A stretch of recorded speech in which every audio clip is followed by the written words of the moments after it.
Hello दोस्तों, solution by PJ में आप सबका स्वागत है। आज एक बार फिर से मैं आप लोगों के लिए लेके आ गई हूँ आरआरबी एनटीपीसी 2024 वालों के लिए जीके जीएस का टॉप प्रश्नों का कलेक्शन।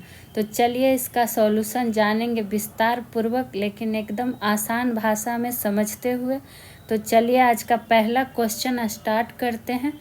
कौन सा सही रूप से सुमेलित नहीं है पूछा गया है। तो देख लेते हैं। भीमबेटका का रॉक शेल्टर एमपी यानी कि मध्य प्रदेश से संबंधित है, तो हाँ, तो ये सही है। ऐरावतेश्वर मंदिर कहाँ है? तमिलनाडु में, तो ये सही है। जंतर मंतर, तो ये राजस्थान का जंतर मंतर, हाँ ये भी सही है। और सटकल मंदिर आंध्र प्रदेश दिया गया है, जो कि गलत दिया हुआ है।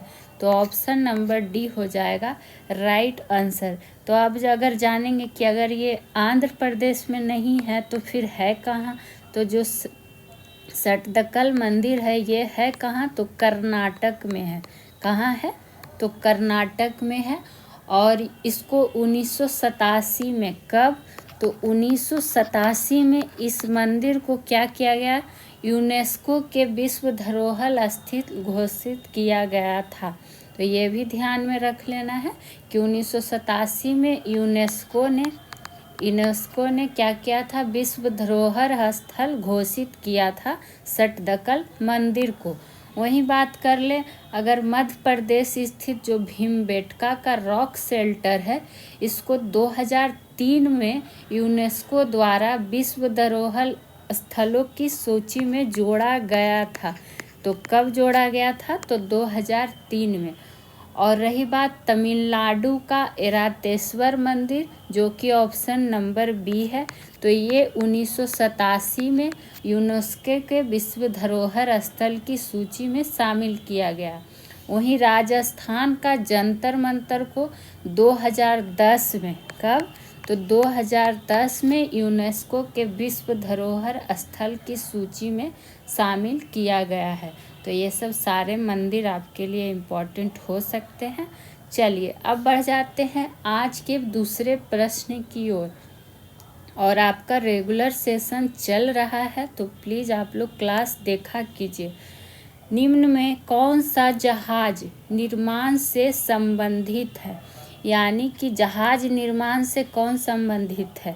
तो ऑप्शन देखते हैं। पाथेर पंचाली, लीलावती, युक्ति कल्पतरु या 10 कुमार चरित्र। तो जो ग्रंथ है जहाज निर्माण से संबंधित, वो कौन सा हो जाएगा? युक्ति कल्पतरु। कहाँ है? ऑप्शन नंबर सी इसका राइट आंसर होगा। इसमें जहाज़ों की निर्माण प्रणाली के सिद्धांतों और नियमों का क्या होता है? ज्ञान होता है। ठीक। और इसकी रचना किसके द्वारा की गई थी? यानी कि युक्ति कल्पतरु नामक पुस्तक की अगर पूछे कि रचना किसके द्वारा किया गया था, तो एक शासक था, कौन सा वंश का? परमार वंश का। परमार वंश का शासक जो था उसका नाम भोज के द्वारा इसकी रचना की गई थी। तो ये भी पूछ दे सकता है। और इसमें विभिन्न वैज्ञानिक यंत्रों का भी उल्लेख है इस पुस्तक में। ठीक। और संस्कृत में इसी ग्रंथ को, संस्कृत में अगर पूछे कि ये युक्ति कल्पतरु को संस्कृत में किसके द्वारा मतलब रचित किया गया है? तो ईश्वर चंद्र शास्त्री जी के द्वारा, ईश्वर चंद्र शास्त्री के द्वारा। ठीक। और इसमें जहाज निर्माण में उपयोग की जाने वाली विभिन्न तकनीकों का भी क्या है? उल्लेख है।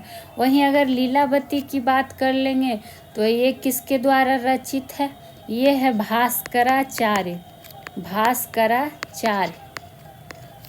ठीक। और ये एक गणित विषय पर ग्रंथ है। तो ये सब पूछता है एग्जाम में। 10 कुमार चरित्र का लेखक ही काफ़ी बार पूछा गया है।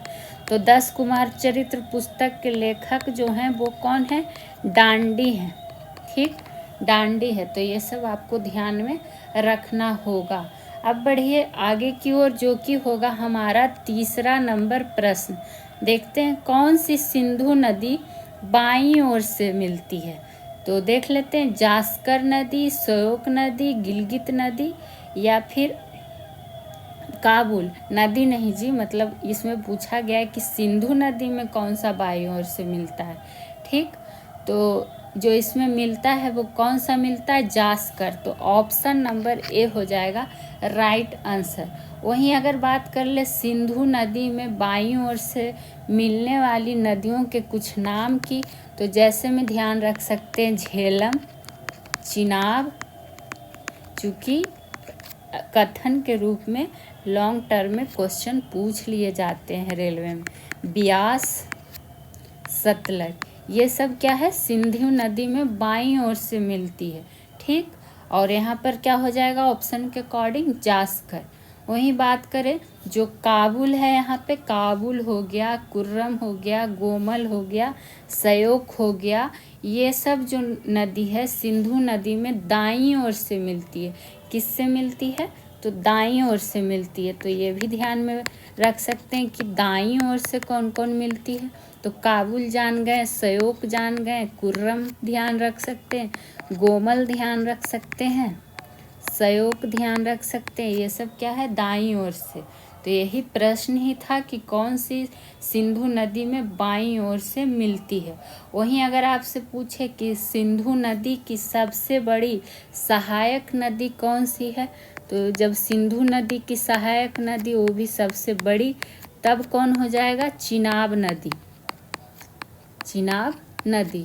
और जास्कर श्रेणी हिमालय पर्वतमाला का भाग है, ये तो पता ही होगा।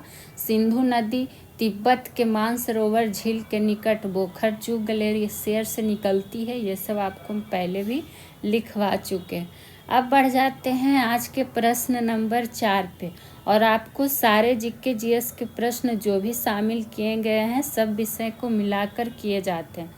तारापुर गोलीकांड का संबंध किस आंदोलन से है, तो तारापुर गोलीकांड का जो संबंध है वो सविनय अवज्ञा आंदोलन से है।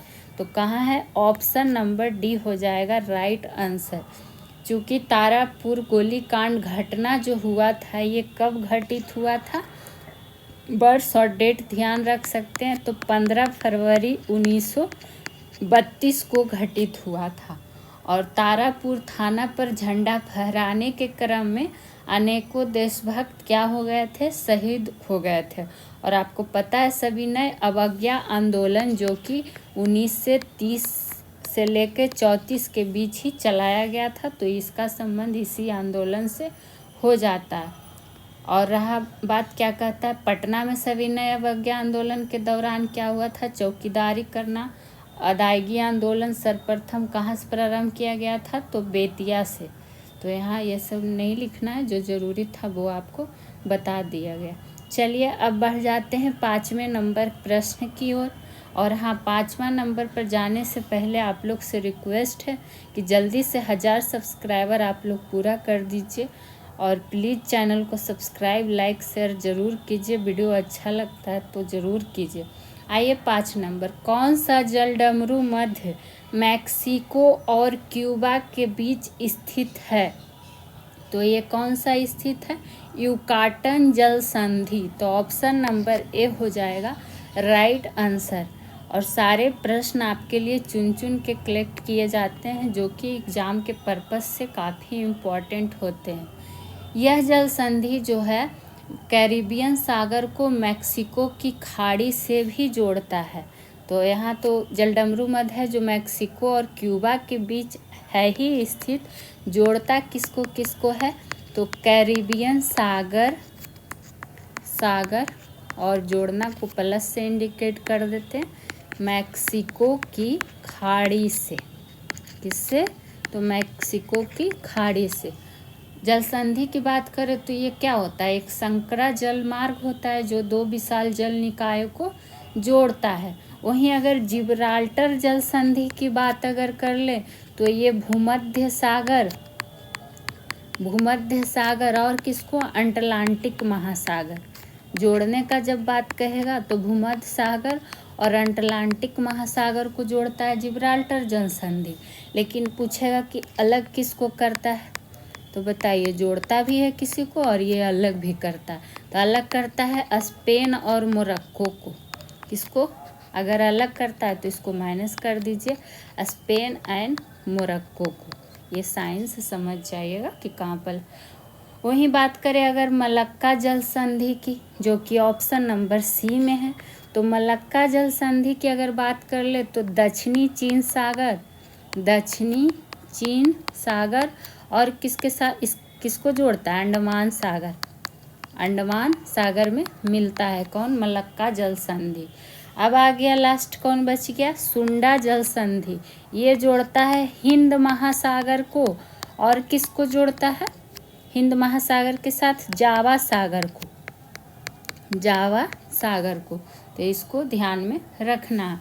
और सबसे ज़्यादा एग्जाम में जो पूछा गया है जिब्राल्टर का और सुंडा का, और आपको जो इससे पॉइंट नोट डाउन करवाया जाता है वो आपके लिए ज़्यादा इम्पॉर्टेंट है, तो नोट डाउन आप लोग ज़रूर किया करें। अब आए प्रश्न नंबर 6 पे।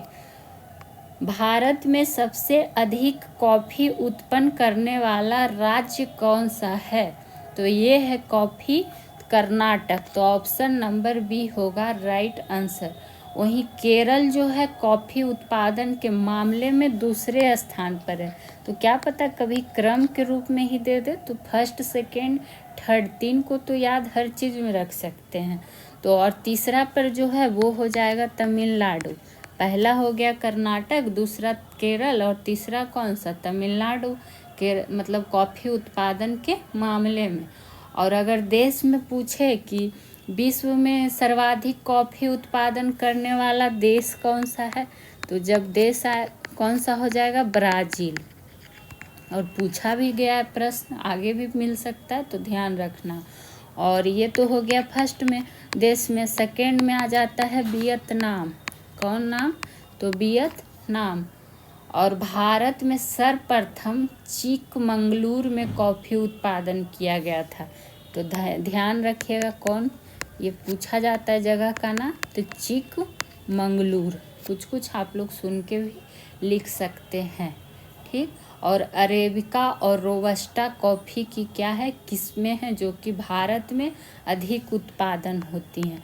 तो किस्म भी पूछ सकता है कि किसकी किस्म है, तो एक अरेबिका ध्यान रख सकते हैं, और एक कौन बताएं, रोबस्टा। ये दोनों कॉफ़ी का किस्म है जो कि भारत में अधिक उत्पादन होता है। अब बढ़ जाते हैं आज के 7वें नंबर प्रश्न की ओर। भारतीय पर्यटन के स्वर्ण त्रिभुज में सम्मिलित शहर कौन सा है। त्रिभुज से क्या होता है, 3 चीज़ का, ऐसे ही पता चल रहा है कि 3 चीज़ों का वर्णन होना चाहिए। तो इसमें कौन कौन सा हो जाएगा, आपका हो जाएगा आगरा, दिल्ली और जयपुर, जो कि ऑप्शन नंबर ए में ही है, ठीक। तो जान गए कि स्वर्ण त्रिभुज में सम्मिलित शहर तीनों कौन कौन सा है। और देखिएगा मानचित्र पर कि जो दिल्ली है, आगरा है और जयपुर है, लगभग त्रिभुज जैसा आकार का निर्माण ही करता है, इसीलिए कहा गया है स्वर्ण त्रिभुज में सम्मिलित शहर। और वहीं भारत में 4 महानगर हैं, दिल्ली, मुंबई, चेन्नई और कौन, कोलकाता। तो वो भी ध्यान रख सकते हैं कि मुंबई, इस तरह क्रम से ही लिखिए, दिल्ली, मुंबई और कौन, चेन्नई, कोलकाता। ये भारत में 4 क्या है, महानगर हैं। और वहीं बात करें स्वर्णिम चतुर्भुज योजना का संबंध भी किससे है, तो भारत के 4 मेगा सिटी को जोड़ने से ही है। और वही एक प्रश्न यहाँ पे और ध्यान आ गया कि गोल्डन ट्रायंगल के अंतर्गत कौन आ जाता है।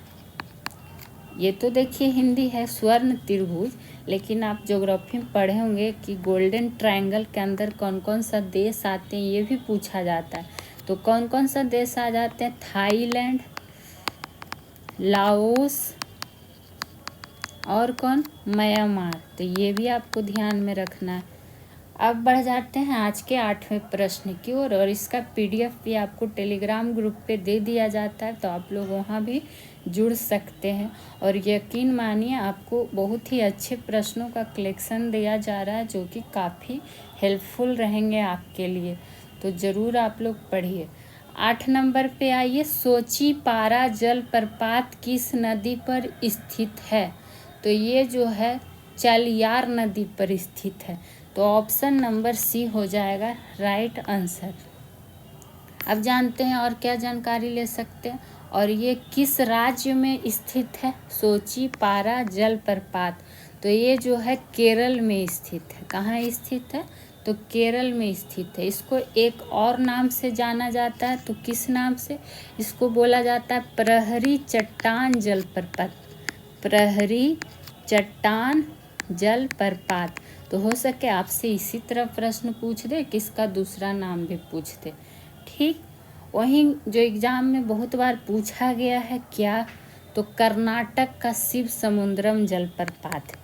तो एक इसको ध्यान रख सकते हैं, शिव समुद्रम जलप्रपात कहाँ है?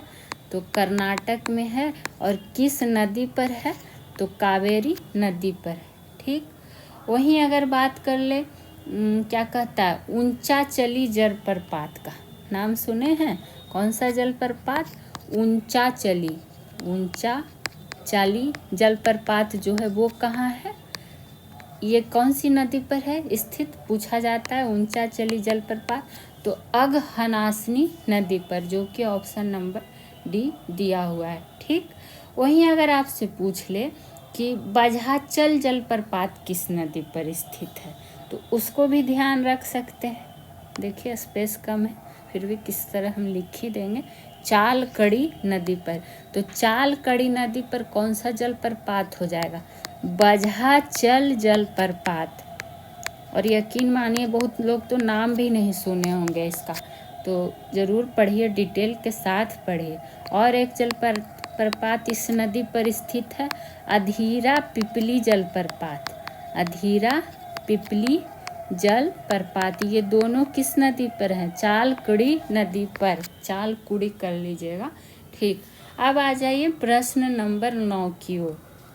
देख ही रहे होंगे आपको सारे विषय के प्रश्न मिल रहे हैं और आपको जीके जीएस के लिए टेंशन लेने की ज़रूरत ही नहीं है। वह उत्पाद जिनकी कीमत बढ़ने पर लोग उसका उपयोग अधिक करते हैं, उन्हें क्या कहा जाता है? तो ऐसे प्रश्न देखिए इकोनॉमिक्स के हैं जो इम्पोर्टेंट बनते हैं, तो वो कहलाते हैं निम्न स्तरीय वस्तु। तो ऑप्शन नंबर डी हो गया। जिनका कीमत बढ़ेगा तो उसका उपयोग अधिक होता है, तो वही बात है। और निम्न स्तरीय वस्तु जो है, उत्पाद की मांग वक्र रेखा ऊपर की ओर क्या होती है? झुकी होती है। और ऐसी वस्तु मांग के मूल सिद्धांत के क्या होता है? विपरीत होता है। यानी कि यह बताता है कि किसी वस्तु के मूल्य में वृद्धि होगा तो उसका मांग में क्या होगा? कमी होगा। और ये सब तो आप लोग कॉमन सेंस से भी ध्यान रख सकते हैं। ठीक, और अगर इसका पूछ दे कि जो निम्न स्तरीय वस्तु है, इसका नामकरण किस अर्थशास्त्री ने किया था? तो रॉबर्ट गिफिन ने। किसने? तो रॉबर्ट गिफिन के नाम पर किया गया है। चलिए अब आ जाते हैं आज के 10वें नंबर प्रश्न पे। कौन भारत के प्रथम मुख्य आर्थिक सलाहकार हैं? या फिर था भी रह सकता है, तो ध्यान रख लीजिएगा। चूँकि ये भारत के प्रथम थे मुख्य आर्थिक सलाहकार, तो इम्पॉर्टेंट बन सकता है ये प्रश्न। ये थे जे अंजारिया। तो ऑप्शन नंबर ए हो जाएगा राइट आंसर। ठीक, जो मुख्य आर्थिक सलाहकार होता है वो भारत सरकार का सबसे वरिष्ठ आर्थिक सलाहकार होता है। और ये किस मंत्रालय के तहत कार्य करता है? तो वित्त मंत्रालय के तहत। चूँकि सलाह देना है आर्थिक रूप से, तो किसके तहत? वित्त मंत्रालय के तहत। ठीक, और इनको 1956 में नियुक्त किया गया था जे अंजारिया जी को। ठीक, वहीं अमर्त्य सेन की अगर बात कर लें तो इनको भी अर्थशास्त्र में नोबेल पुरस्कार दिया गया है। नोबेल पुरस्कार किस क्षेत्र में? तो अर्थशास्त्र के क्षेत्र में। कब दिया गया है? तो 1998 में। तो ये ध्यान रख सकते हैं। तो और चलिए बढ़ते हैं, इसमें और ज़्यादा कुछ है नहीं। 11 नंबर पे आ जाते हैं। कौन सा अनुच्छेद नागरिकों को शांतिपूर्वक और बिना हथियारों के इकट्ठा होने का अधिकार प्रदान करता है? तो ये जो अनुच्छेद है वो कौन सा हो जाएगा अनुच्छेद 19। तो ऑप्शन नंबर सी होगा क्या, राइट आंसर। आप जानते हैं और क्या इसमें जान सकते हैं, और आपको पता है अनुच्छेद 19 जो है ये कितने प्रकार के स्वतंत्रता के अधिकारों की गारंटी देता है, तो 6 प्रकार का। और आपको हम फुल डिटेल के साथ टॉपिक वाइज में पढ़ा चुके हैं, तो आप लोग पुराना वीडियो प्लेलिस्ट चेक कर सकते हैं, सारे सेशन कराए हुए हैं। वहीं अगर सबसे ज़्यादा बार पूछा गया अनुच्छेद 17 जिसके तहत क्या है, तो अस्पृश्यता यानी कि छुआछूत के उन्मूलन का प्रावधान है, और ये एग्जाम में काफ़ी बार पूछा हुआ प्रश्न है अनुच्छेद 17। अनुच्छेद अगर 18 की बात कर ले तो उपाधियों का अंत है, इसमें उपाधियों का उन्मूलन या फिर उसको अंत का वर्णन इसमें करता है। अगर अनुच्छेद 20 की बात करें तो इसमें देखिए बहुत सारा पॉइंट है, आप नोट डाउन सुन के कर सकते हैं या सुन के ध्यान में रख सकते हैं कि किसी व्यक्ति को एक अपराध के लिए एक ही बार दंडित किया जा सकता है। किसमें, तो अनुच्छेद 20, एक ही अपराध के लिए क्या किया जा सकता है, एक ही बार दंडित किया जा सकता है, एक ही बार दंडित किया जा सकता है। चूँकि अनुच्छेद 20 के तहत यह प्रावधान भी है कि किसी व्यक्ति को स्वयं के विरुद्ध साक्षी होने हेतु बाध्य नहीं किया जा सकता है।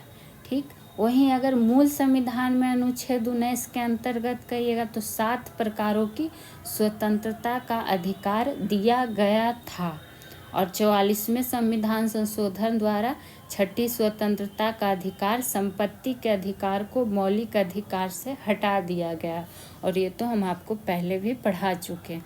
अब आ जाइए प्रश्न नंबर 12 की ओर।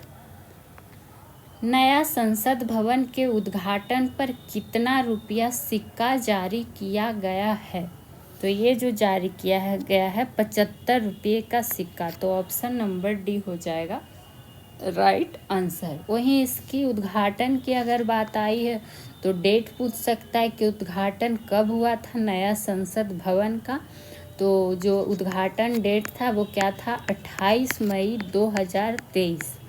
किनके द्वारा किया गया, तो पीएम मोदी जी के द्वारा। ठीक, और अगर पूछे कि नए संसद भवन का वास्तुकार कौन है, वास्तुकार तब क्या हो जाएंगे, बिमल पटेल। और नए संसद भवन का नाम क्या रखा गया है, संविधान सदन। तो ये सब छोटा छोटा पॉइंट है, लेकिन आपको ध्यान में रख लेना है। अब आ जाइए आज के 13 नंबर प्रश्न की ओर। और हाँ, अगर आपको सॉल्यूशन कराना अच्छा लगे तो प्लीज़ वीडियो को लाइक शेयर ज़रूर करें, चैनल को सब्सक्राइब करें, और इस सेशन से संबंधित कोई प्रश्न सुझाव हो तो कमेंट सेक्शन में कमेंट किया करें। भारत की स्वतंत्रता के बाद यूपीएससी के पहले अध्यक्ष कौन थे, तो पहले अध्यक्ष आपसे पूछे गए हैं, और किसके, तो यूपीएससी के, यूनियन पब्लिक सर्विस कमीशन के। तो उस टाइम जो थे वो कौन थे, तो HK कृपलानी। तो कहाँ है, ऑप्शन नंबर सी हो जाएगा राइट आंसर। ठीक, तो इसको आपको क्या करना है, ध्यान में रखना है, लेकिन ये चीज़ ध्यान रखना है कि ये भारत की स्वतंत्रता के बाद थे। ठीक, और जबकि 1926 से 32 तक की अगर बात करिएगा कि यूपीएससी के प्रथम अध्यक्ष तब सर जॉन रॉस बारकर थे, लेकिन यहाँ आपसे स्वतंत्रता के बाद का पूछा गया। और जो इनका कब से कब तक कार्यकाल, तो 1947 से 49 तक था इनका कार्यकाल। ठीक, तो ये सब आपको ध्यान में रखना। और यूपीएससी का फुल फॉर्म पता ही है आप लोग का। अगर स्थापना वर्ष पूछ ले, स्थापना वर्ष पूछेगा तो क्या हो जाएगा, 1 अक्टूबर 1926। ठीक, और किस आयोग की सिफारिश पर इसका स्थापना हुआ था, तो उस आयोग का नाम था ली आयोग। ली आयोग की सिफारिश पर ही यूपीएससी की स्थापना हुई थी। और वर्तमान में यूपीएससी के अध्यक्ष कौन बनी हैं, तो प्रीति सूदन जी। तो वर्तमान का भी नोट डाउन कर सकते हैं, वर्तमान में कौन है, तो प्रीति सूदन जी। ठीक, अब बढ़ जाएंगे आज के 14 नंबर प्रश्न की ओर।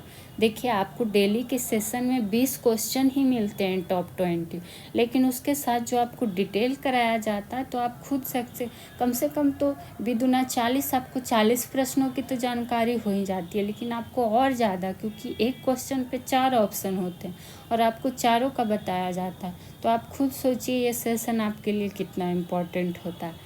किस केंद्र शासित प्रदेश का अपना उच्च न्यायालय है? चंडीगढ़, दिल्ली, जम्मू कश्मीर या फिर एक से अधिक? तो इसमें जो ऑप्शन है तो एक से अधिक, ऑप्शन नंबर डी होगा राइट आंसर। ठीक, वहीं अगर पूछे कि भारत में कितने उच्च न्यायालय हैं, तो भारत में उच्च न्यायालय कितने हैं? 25 हैं। 25 उच्च न्यायालय है, ये भी पूछा जाता है। दिल्ली केंद्र शासित प्रदेश का ही अपना उच्च न्यायालय है, लेकिन 31 अक्टूबर 2019 से जम्मू कश्मीर के केंद्र शासित प्रदेश के रूप में बदल जाने से ये इसका भी क्या हो गया, अपना उच्च न्यायालय वाला केंद्र प्रशासित शासित प्रदेश हो गया है। ठीक, और वही चंडीगढ़, पंजाब, हरियाणा उच्च न्यायालय, लद्दाख, जम्मू कश्मीर, ये सब किसका उच्च न्यायालय के क्षेत्राधिकार में ही आते हैं। तो ये सब आपको ध्यान में रख लेना है। अब बढ़ जाइए अगले प्रश्न की ओर, जो कि होगा 15 नंबर प्रश्न। अंतर्राष्ट्रीय महिला दिवस कब मनाया जाता है? ये देखिए कितना बार पूछा गया है। तो ये मनाया जाता है 8 मार्च को, तो ऑप्शन नंबर बी हो जाएगा राइट आंसर। और वहीं प्रतिवर्ष मनाया जाता है 8 मार्च को ही अंतर्राष्ट्रीय महिला दिवस। पहला अंतर्राष्ट्रीय महिला दिवस कब मनाया गया था? अगर पहला अंतर्राष्ट्रीय दिवस की बात करेंगे तो 19 मार्च 1911 को मनाया गया था। ठीक, कब मनाया गया था? तो 19 मार्च 1911 को।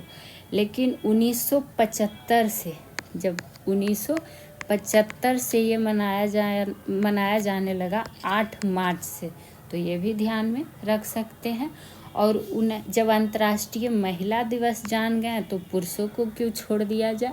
अगर आपसे पूछे अंतर्राष्ट्रीय पुरुष दिवस कब मनाया जाता है, अंतर्राष्ट्रीय पुरुष दिवस ये कब मनाया जाता है? तो ये मनाया जाता है 19 नवंबर को। तो दोनों ध्यान में रखना है, क्योंकि महिला दिवस काफ़ी बार पूछा गया, तो हो सकता है कहीं आपसे अंतर्राष्ट्रीय पुरुष दिवस ही पूछ लिया जाए। तो 19 नवंबर को, और ये 1999 से मनाया जाता है। कब से मनाया जाता है? तो 1999 में। लेकिन जो भारत में शुरुआत हुआ है इसका अंतर्राष्ट्रीय पुरुष दिवस का, तो 2007 से हुआ है। तो ये सब आपको क्या करना है, ध्यान में रख लेना है। अब आ जाते हैं आज के 16वें नंबर प्रश्न की ओर। देखिए, इस तरह के भी प्रश्न रेलवे के एग्ज़ाम में काफ़ी पूछे जाते हैं, इसलिए हर तरह का प्रश्न आपके लिए लाया जाता है। नेटवर्क में WEP का पूर्ण रूप क्या है या पूर्ण अर्थ क्या है? तो इसका जो पूर्ण रूप होता है वायर्ड इक्विवेलेंट प्राइवेसी। तो कहाँ है, सबको ध्यान देना है। यहाँ देखिए, इक्विवेलेंट यहाँ भी है, इक्विवेलेंट यहाँ भी है। तो 2 ऑप्शन तो ऐसे ही कट हो गया, जिसको जानकारी रहेगी कि इक्विवेलेंट होता है फुल। और पहला क्या हो जाएगा, वायर्ड। तो वायर्ड देखिए 2 में था, तो ये पहले ही कट गया, तो ऑप्शन बी ही बचा। तो wired equivalent privacy, option number B होगा इसका राइट आंसर।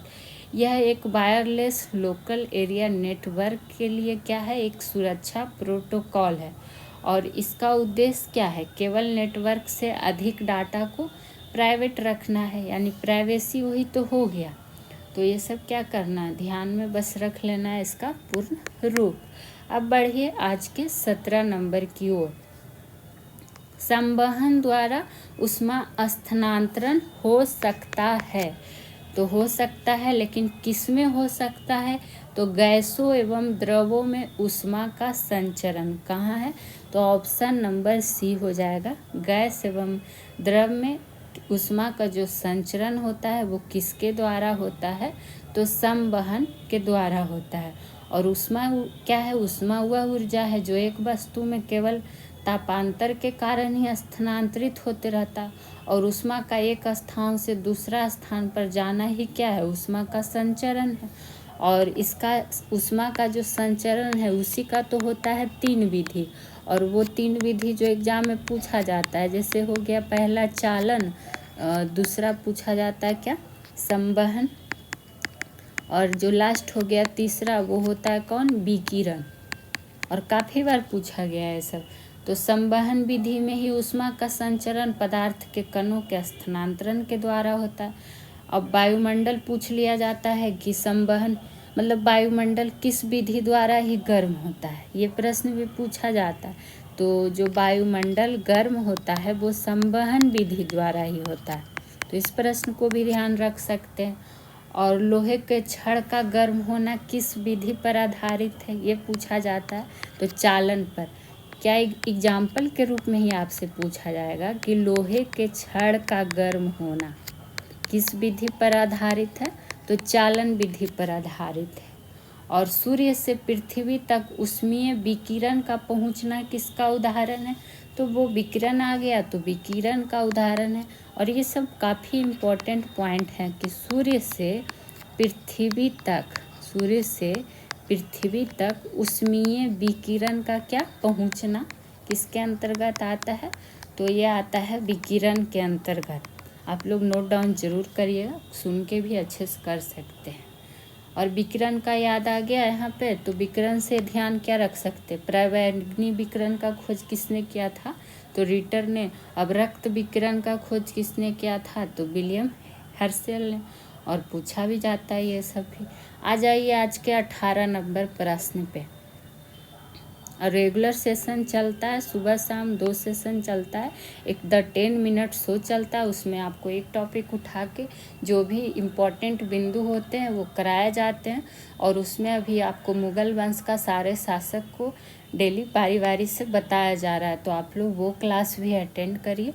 और बाकी ये जीके जीएस के लिए रेगुलर चलता रहेगा टॉप प्रश्नों का कलेक्शन, तो आप लोग जितना हो सके बस सपोर्ट कीजिए, चैनल को सब्सक्राइब शेयर लाइक किया कीजिए। मानव में गुर्दे किस प्रणाली के अंग है, एक्सक्रीशन, रेस्पिरेशन, ट्रांसपोर्टेशन, न्यूट्रिशन। तो ये जो मानव में गुर्दा है वो एक्सक्रीशन प्रणाली का अंग है, तो कहाँ है एक्सक्रीशन, ऑप्शन नंबर ए हो जाएगा राइट आंसर।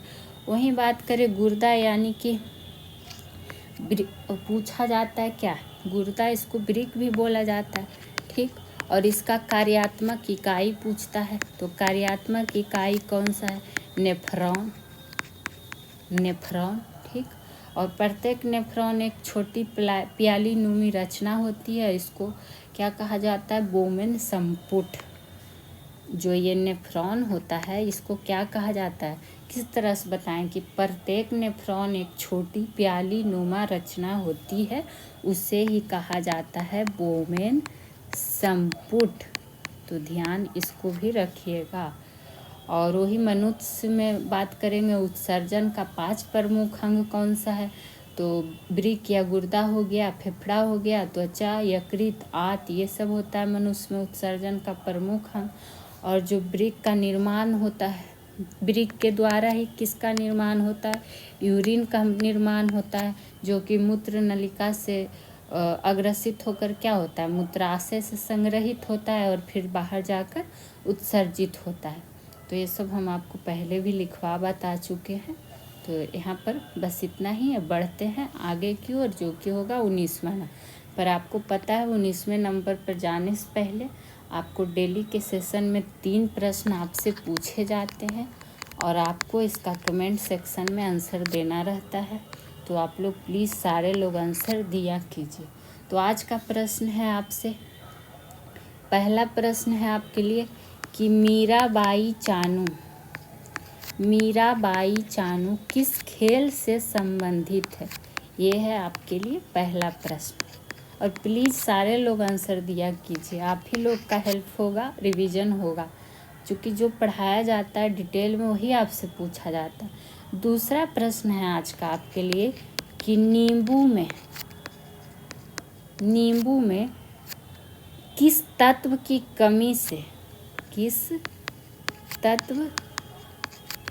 कमी से कौन सा रोग हो जाता है नींबू में, डाइबैक रोग। कौन रोग, तो डाइबैक रोग हो जाता है, ये बताना पढ़ाया हुआ है। वहीं आज तीसरा प्रश्न की बात करें तो ये है आपके लिए नंदा देवी। नंदा देवी राष्ट्रीय पार्क किस राज्य में स्थित है, ये आपको बताना है। 3 प्रश्न हो गया। और इसके पहले जो सेशन में आपसे पूछा गया था उसका आंसर भी बता देते हैं, और डेली बताया भी जाता है, तो वो भी देख लीजिएगा किनका किनका सही था। पहला प्रश्न आपसे पूछा गया था कि सबसे बड़ा अशोक चक्र कहाँ स्थापित किया गया, तो ये स्थापित किया गया है टोपरा कला गांव में। दूसरा प्रश्न आपसे पूछा गया था कि राज्यसभा की अध्यक्षता किसके द्वारा की जाती है, तो राष्ट्रपति के द्वारा। तीसरा प्रश्न था आपके लिए तवांग मठ कहाँ स्थित है, तो वो कहाँ स्थित है, अरुणाचल प्रदेश में। और डेली ये आपसे कंटिन्यू रहेगा क्वेश्चन आंसर बताना पूछना। अब बढ़ जाएंगे आज के 19 नंबर प्रश्न की ओर। देखते हैं एंथोफोबिया किसका डर है। हर किसी को कुछ न कुछ फोबिया होता है, तो एंथोफोबिया जो डर है वो किसका है, तो पुष्पों से यानी कि फूलों से। तो फूलों से जो डर होता है वो क्या कहलाता है, एंथोफोबिया। लेकिन जो वही बात है कि फूलों का अध्ययन किस में किया जाता है, ये भी तो पूछ सकता है। तो जब आपसे पुष्पों का अध्ययन किस में किया जाता है, तो एंथोलॉजी। लॉजी मतलब होता ही है अध्ययन, बस एंथोफोबिया हो गया, यानी कि फोबिया का मतलब ही होता है डर। तो एंथोफोबिया आएगा तो पुष्प का क्या हो जाएगा, डर, और लॉजी आएगा एंथो के साथ तो हो जाएगा अध्ययन। ठीक, हर किसी को कुछ न कुछ चीज़ों से डर होता है। और एंथोफोबिया जो है इसका उत्पत्ति ग्रीक भाषा के एंथोस और फोबोस से हुआ है, और इसमें पुष्पों तथा पुष्पों के विभिन्न भागों से भय उत्पन्न होता है। ठीक, उसी तरह जैसे पूछ लिया जाता है कुछ कुछ फोबिया। पायरोफोबिया, कौन सा फोबिया, पायरोफोबिया। तो ये पायरोफोबिया में क्या होता है, पायरोफोबिया यानी कि आग से डर। आग से जिसको डर लगता है उसको कहता है पायरोफोबिया। और जिसको जल से डर लगता है, जल का डर, उसको हाइड्रोफोबिया। फोबिया एक प्रकार का क्या है, मनोविकार है। तो वही आपको कुछ जो इम्पोर्टेंट है वो बताया गया। अब आ जाइए आज के 20वें नंबर प्रश्न की ओर, जो कि काफ़ी इम्पोर्टेंट प्रश्न है। एक कटा हुआ हीरा क्यों जगमगाता है, तो ये जगमगाता है पूर्ण आंतरिक परावर्तन के कारण। तो ऑप्शन नंबर डी होगा राइट आंसर। ये तो लगता है हर एग्जाम का फेवरेट प्रश्न है, तो इसको जरूर ध्यान रखिएगा। वहीं बात करें हीरा का अपवर्तनांक पूछ लिया जाता है। क्या पूछा जाता है, हीरा का अपवर्तनांक। तो जो हीरा का अपवर्तनांक होता है वो होता है 2.42। ठीक, और क्या कहता है, हीरा का गुण दे दिया जाएगा कि इसमें से कौन गुण है और कौन गुण नहीं है। तो पहले पता होगा तब ना कि कौन गुण है, तब उसको छांट सकिएगा। तो ये क्या होता है, हीरा ऊष्मा का सुचालक होता है, ऊष्मा का सुचालक होता है। दूसरा विद्युत का कुचालक होता है, विद्युत का कुचालक होता है। वही तीसरा की बात करें, तीसरा गुण, तो इसका संरचना कैसा होता है, तो चतुष्फलकीय होता है, चतुष्फलकीय होता है। और चौथा गुण में क्या ध्यान रख सकते हैं, इधर लिख देते हैं, ये कार्बन का अपरूप है, कार्बन का क्रिस्टलीय अपरूप है, ये है। पांचवा गुण की अगर बात कर ले तो प्रकृति का सबसे अधिक कठोर पदार्थ है, सबसे अधिक कठोर पदार्थ है। ये सब क्या हो गया, हीरा का गुण हो गया। और ध्यान रखना है क्योंकि एग्जाम में पूछा जाता है। तो कैसा लगा आज का सेशन बताइएगा ज़रूर। फिर से मिलेंगे इम्पॉर्टेंट प्रश्नों का कलेक्शन लेके रेगुलर इसी तरह डिटेल के साथ। तो तब तक के लिए खुश रहिए, मस्त रहिए, स्वस्थ रहिए। Thank you.